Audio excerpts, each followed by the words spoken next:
All right, welcome to another deep dive into some fascinating philosophical territory. Absolutely. Today we're going to be talking about Yeah. moral anti-realism. Moral anti-realism, one of my favorites. I love it. And you know what? Yeah. Our listener has given us an excellent resource Yes. to help guide us through this, They have. which is the Stanford Encyclopedia of Philosophy's entry on moral anti-realism.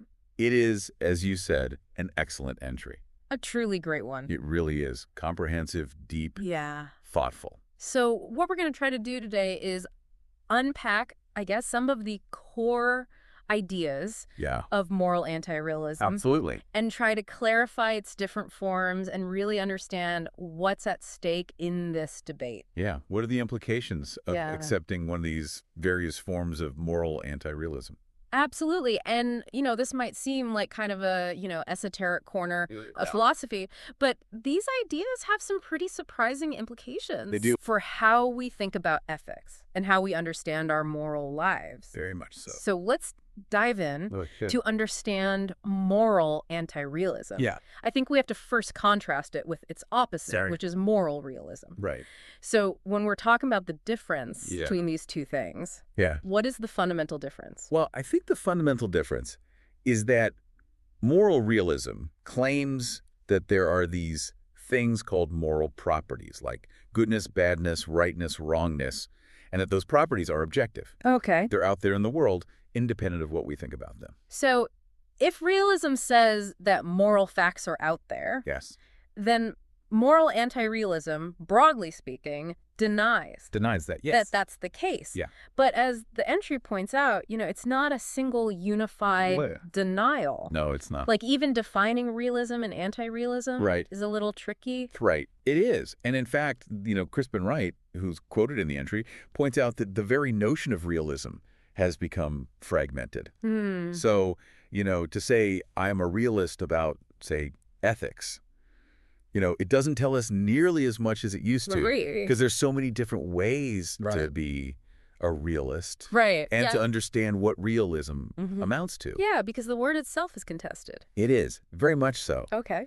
So this suggests, of course, that moral anti-realism Yeah. is not simply one position either. Right. It's a family of positions, It is, yeah. as we're going to see. And it's helpful, I think, to note Yes. that terms like anti-realism, non-realism, irrealism Yes. are generally interchangeable. Those are, yes. Right. Those are all more or less synonyms. Okay. And that's helpful. Helpful. Helpful, yes. You don't have to keep track of 3 different words meaning the same thing. Yeah. But then we have quasi-realism, We have quasi-realism. which the entry distinguishes as its own kind of Its own thing. thing. And maybe we'll come back to that a little bit later. Yeah, we will, in connection with non-cognitivism. Yeah. In particular. Yeah, okay, so the Stanford entry Yes. gives us, I guess, 3 main ways to be a moral anti-realist, It does. right? It does. So Yeah. kind of 3 paths. 3 paths away from moral objectivity. Yeah, that lead us away from moral objectivity. That's right. So they are moral non-cognitivism. Yes. Moral error theory. Moral error theory, that's right. A moral non-objective. Moral non-objectivism, yes. So let's take these one at a time. Okay. Starting Yeah. with moral non-cognitivism. Yes. What is the Yeah. sort of core idea driving this view? Well, the core idea here is that when we make moral judgments, Yeah. like stealing is wrong, we are not actually trying to state a truth. Correct. We are not expressing a belief that could be true or false. Okay. In the same way that, if I said, the sky is blue. I would be expressing a belief Right. that could be true or false. Okay. But the non-cognitivist says, no. When you say stealing is wrong, you're doing something different. Right. Because on the surface, it really sounds like, It does sound like it, doesn't it? yeah, It sounds just like you are stating a fact. it does. And the non-cognitivist has to give us an alternative interpretation Yeah. of what's going on when we make these utterances. Right. And one very famous suggestion, due to A.J. Ayer, is that to say stealing money is wrong is really just to say something like stealing money with a particular tone of voice. It's to express your disapproval Okay. of stealing money. So the is wrong part Yeah. is not actually referring to a property That's right. in the world. That's right. It's It's just, not referring to anything, yeah. just an expression of disapproval. Okay, so I guess then if we're not actually Yeah. making a factual claim Yeah. about wrongness, then the whole question of whether wrongness exists objectively Yeah. just kind of disappears for the non-cognitivist. It disappears, that's right. Yeah. Because if moral judgments Yeah. aren't truth apt, if they're not the kind of thing that could be true or false, Right. then questions about the existence and objectivity of the properties Yeah. they seem to refer to Yeah. just don't arise. It's a way of sidestepping the metaphysical debate altogether. Okay, so the entry mentions a Yeah. few different kinds of non-cognitivism. Yes. We have expressivism. Yes. We have prescriptivism. That's right. What's the difference there? So expressivism, Ayer's view, is a form of expressivism. Okay. The idea is that moral judgments are expressions of our emotions or attitudes. Prescriptivism, on the other hand, a view that's associated with people like Carnap and R.M. Hare, Okay. argues that moral judgments are more like commands. Oh. So to say stealing is wrong is really to say something like don't steal. It's a command. Gotcha. And Hare added to this the idea of universalizability. So when you issue one of these commands, Yeah. it's not just, I don't want you to steal from me. Right. It's no one should steal from anyone Okay. in relevantly similar circumstances. So there's a layer of consistency then There is. with those commands. There is, that's right. Okay, and then the entry also mentions Yes. these mixed theories. It does. How do those fit into all this? So mixed theories are an attempt to sort of bridge the gap Okay. between this idea that moral judgments express something non-cognitive, like an emotion Okay. or a command, and the fact that they look an awful lot like statements that could be true or false. Right. So they have kind of like two elements. They seem to have both, and this is something that people like Stevenson and more recently, people like Kopp and Schroeder and Svoboda have explored. Okay. So the idea is that, look, when I say that was a cruel thing to do, maybe what I'm doing there is I'm asserting that, that action caused unnecessary suffering. Okay. That's a factual claim. Right. But I'm also expressing my disapproval Okay. of causing unnecessary suffering. So it's both. It's both. Descriptive and evaluative. It is. Okay. That's the idea. Makes sense. So Yeah. what are some of the reasons why someone might find non-cognitivism appealing? Okay, so, one reason is that non-cognitivism, seems to offer a pretty good explanation for why moral judgments seem to motivate us to act. Okay. Right? If to say stealing is wrong is simply to express your disapproval Yeah. of stealing. Yeah.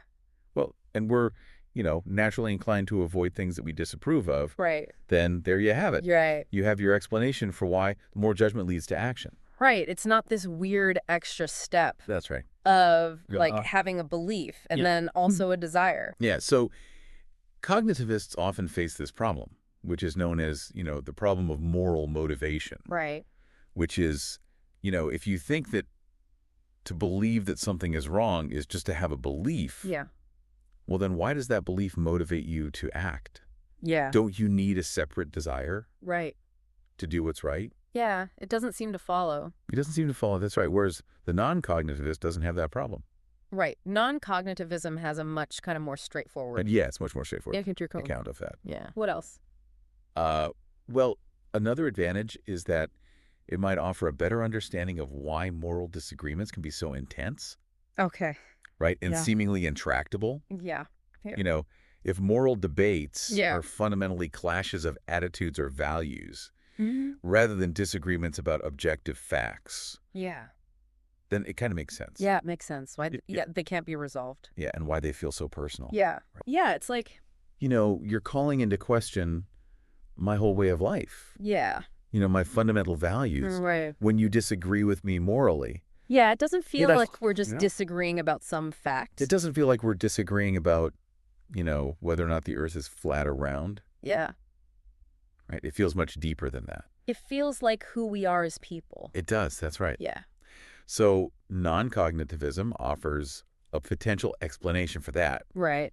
And then, a third point in favor of non-cognitivism is it helps to explain Yeah. our general discomfort with the idea of moral experts. We defer to experts all the time, right? Yeah. I mean, I'm not going to try to do my own brain surgery, Right, right? yeah. I'm going to go to a neurosurgeon. Absolutely. But the idea of someone being an expert about what's morally right or wrong Yeah. often feels unsettling, Yeah. right? And so non-cognitivism gives us an explanation for that. Mm. If moral judgments are just expressions of our attitudes or commitments, Yeah. then, who are you to tell me what my attitude should be? Right. Right. Yeah. It's my attitude. It's not about getting the fact right. Yeah, it's not about getting the facts right. Right. It's about It's about how I feel. how I feel about it. Yeah. So non-cognitivism can explain that. Okay, that's a good case for non-cognitivism. Yeah. But the entry also raises, I think, a pretty big challenge It does. for the view, this thing called the Frege-Deitch problem. Yes, the Frege-Geach problem. So explain that one. All right, so the Frege-Geach problem is all about how non-truth apt moral statements can function in more complex sentences Okay. and arguments, right? Right. So for instance, suppose I say, if stealing is wrong, Yeah. then encouraging stealing is wrong. Right. That seems like a perfectly fine... Conditional. Yeah. Right. Right. I mean, it seems true. Right. But now the non-cognitivist Yeah. seems to have a problem. Yeah. Because if stealing is wrong, isn't really stating a truth, Yeah. what is this if doing there? Right. Right. Yeah. What kind of connection is being asserted Right. in that conditional? Yeah, it's like we're trying to use a tool Yeah. that's not designed for the job. That's a good way to put it, yeah. Yeah. So how have non-cognitivists tried to get around this? Well, so this is where the quasi-realist program comes in. Okay. So quasi-realism is championed most famously by Simon Blackburn. Okay. And the idea of quasi-realism is to say, look, we can accept the fundamental anti-realist insight that there aren't these objective moral properties, Right. but nonetheless show how our moral discourse can legitimately use all of the sort of linguistic trappings of realism, like truth predicates, factual assertions, and so on and so forth. So like almost trying to like earn the right to talk as if. Yes, exactly, to earn the right Yeah. to talk that way. Even if. Even if, deep down, metaphysically, Yeah. there isn't anything there Yeah. to back it up. Okay. So, Blackburn's view is that even if the real meaning of stealing is wrong, is something like, boo, stealing, Right. we can still meaningfully say things like, stealing is wrong is true. Yeah. Or, if stealing is wrong, then encouraging it is wrong. Okay. Because of the way these sentences are structured Yeah. at the surface level and the expressive functions, Yeah. they serve in our moral language. Okay. It was a really, It's a very sophisticated project. it is a sophisticated view. Yeah. But Yeah. as the entry points out, it kind of faces this key tension. It does. Right. Yeah. Which is how to distinguish itself From genuine moral realism. Right. If you're able to Yeah. mimic all the things that a moral realist. Right. If you could say it is a mind-independent fact Yeah. that stealing is wrong, Yeah. and the moral realist can say that, Yeah. and you can say that, Then what's the difference? and what's the difference? Right. Yeah. Yeah. So that's a challenge. that is a challenge for the view. Yeah. Yeah. Okay. And in fact, Blackburn himself prefers the term projectivism Okay. to quasi-realism because he thinks Okay. that, the view is really that we are projecting our attitudes onto the world. Okay. And that's how we get this kind of Gotcha. quasi-moral reality. Okay. So let's move on to the second Okay. sort of main form of moral anti-realism, moral error theory. Yes. Now, this view seems kind of even more radical It is a radical view. in its claim, so Yeah. lay it on us. Okay, so unlike non-cognitivism, moral error theory is a cognitivist view. Okay. So the error theorist thinks that when Yeah. we make moral judgments, Yeah. we are trying to state a truth. So far, so good for the realist. Right. They're with the realist on that. Yeah. However, the error theorist argues that all of our moral judgments are systematically false. Okay, wait. So all moral judgments are false. That's what the error theorist says. Why would... Yeah. Why would they think that?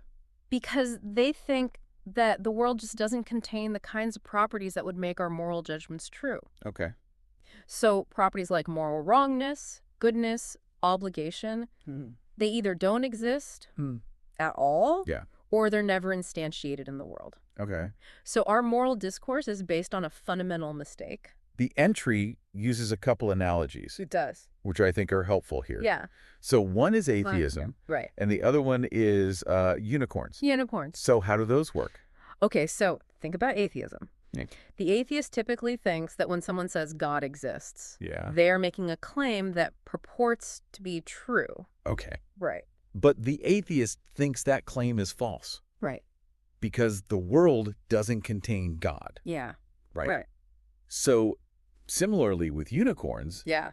if I point to, a horse Yeah. and I say, that's a unicorn, Yeah. that's a false claim Right. because there are no unicorns. Yeah. And the error theorist is saying the same thing about morality. Okay. They're saying, look, when you say stealing is wrong, Mm. you're asserting that the act of stealing has this property of moral wrongness, Right. but there's no such property, Mm. or it's not instantiated by anything. Okay. So that claim is false. So it's not that the concept of, moral wrongness is Yeah. like logically impossible. No. It's not like a round square, right? Well, It's just not in the world. it's just not in the world. Yeah, like a unicorn. Like a unicorn, exactly. Yeah. It's not that unicorns are logically impossible. Right. They're just not actual. And that's what the error theorist is saying about moral properties. Gotcha. And it's worth noting that the error theorist isn't saying that No, every single sentence containing moral terms that's right. is false, Yeah. right? That's right. So I could say moral wrongness doesn't exist. That's right. And the error theorist would say They would say that's true. Yes, you're right. That's right. Okay. So, there are some true sentences Right. that contain moral terms. And I guess similarly, Yeah. How would the error theorist interpret a statement like It's- stealing is not morally wrong? Yeah, that's a good question because, in ordinary conversation, Yeah. when we say something's not wrong, Yeah. often what we mean is it's okay. Yeah. Or maybe even it's good. Right. It's permissible. It's permissible. Right. But the error theorist can't say that, Right. right? Yeah. What they have to say is, look, when you say stealing is not morally wrong, what you're saying is the property of moral wrongness doesn't apply to stealing because there is no such property. Right. It's just the absence. It's just the absence of that property. And not an endorsement. Not an endorsement of the act. Yeah, okay. It's like saying unicorns don't have horns made of pure magic. Right. Well, that's true, but it doesn't mean they have regular horns. Right. It just means they don't have the magical horns. Right. Because there are no magical horns. Right. Because there are no unicorns. Yeah. So that's the error theorist's take on that kind of statement. But so the entry also mentions some Yeah. pretty interesting implications of error theory, It does. like moral fictionalism Yeah. Moral fictionalism. and moral abolitionism. Yeah. What are those? Okay, so moral fictionalism Yeah. is the idea that we can continue to use moral language Okay. and engage in moral discussions, Yeah. but without actually believing in the truth of the moral claims we're making. It's like, when you read a work of fiction Yeah. and you get all caught up in the story Yeah. and you think about, what the characters should do and shouldn't do, Right. but you don't actually think that those characters exist. Right. So we would be talking about good and bad as if they were real, but in the back of our minds, knowing they're not. Yeah, that they're just useful fictions. Right. That's the idea. And this is a view that's been defended by. Yeah, people like Calderon and Joyce have defended this view. Okay. And then moral abolitionism. Yeah, so moral abolitionism, which sometimes called eliminativism, Yeah. is a more radical view. Okay. It's the view that we should try to eliminate moral talk altogether. Wow. Really? Really? So just Yeah. stop talking about morality. Well, so Wow. the abolitionists will grant you that it might be very difficult Yeah. to do that. But they'll say, look, it's based on a mistake. It's based on this fundamental error. Yeah. And so we'd be better off without it. Wow. That's the abolitionist view. Yeah. Richard Garner is someone who's defended this view. Okay, so that's a pretty It is radical conclusion. It is a radical view. Yeah, so what's the Yeah. core argument Yeah. for error theory? Okay, so the standard argument for error theory has two main steps. Yeah. The first is a conceptual step Okay. where the error theorist tries to show that our moral discourse, the way we talk about morality, Yeah. inherently commits us Yeah. to a certain kind of world, Okay. namely a world populated by these instantiated moral properties. Right. And then there's the ontological step, Okay. where the error theorist argues that the world is not that way. Right. It just doesn't contain those properties. And the entry points out It does. that this famous argument from Queerness Yeah. by John Mackey John Mackey. is sort of a It's a central central. part of the ontological step. Yeah. That's right. So what's so queer about moral properties? Well, Mackey argues that objective values, if they existed, would have to be metaphysically very strange. Okay. So he thinks that moral facts, if there were such things, Yeah. would have to be intrinsically motivating.